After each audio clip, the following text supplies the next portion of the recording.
Mrs. Lovett, I wanted to be her since I was 11.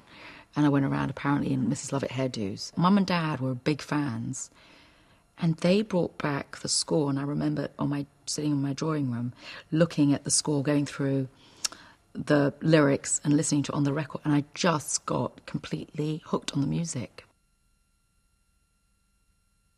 It's been about the most creatively satisfying thing to work on. And it's such a great part.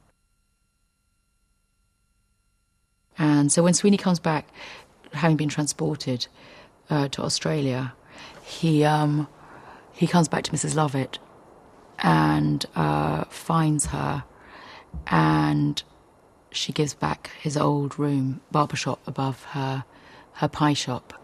But the thing is, she's always been in love with Sweeney. That's the big thing. And I don't think he gives two hoots about Mrs. Lovett. I don't think he's even noticed her. He's so obsessed by avenging his wife's death.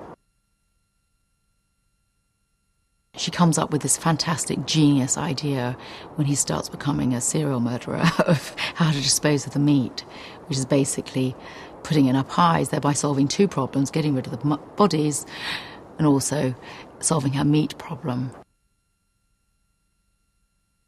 I saw her as totally amoral, full of zest and full of life, and a survivor, and somebody who was as zestful and vital as Sweeney was as depressive and introverted, and very canny, and a wannabe middle-class person. She really wants to get posh and get rich. I think it's a first indication that how much she loves him, because she could have easily sold those razors. I mean, they're worth a lot. And she doesn't. She keeps them. And I think she's always holding on to the hope that he might return. He's been an absolute joy and easy and professional and also he's such a good actor that it makes my life, I'm so much better, because I just found like I can just look off and say like, okay, he's Sweeney.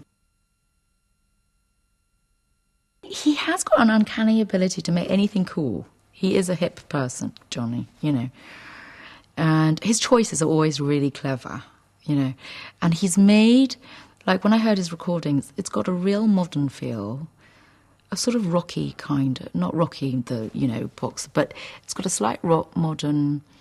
He's got a real touch with the contemporary. And he's a really funny mixture, Johnny, as a person, because he's got both high culture and pop culture. He's a real mixture of both. And he's very cultured, but it's just completely eclectic.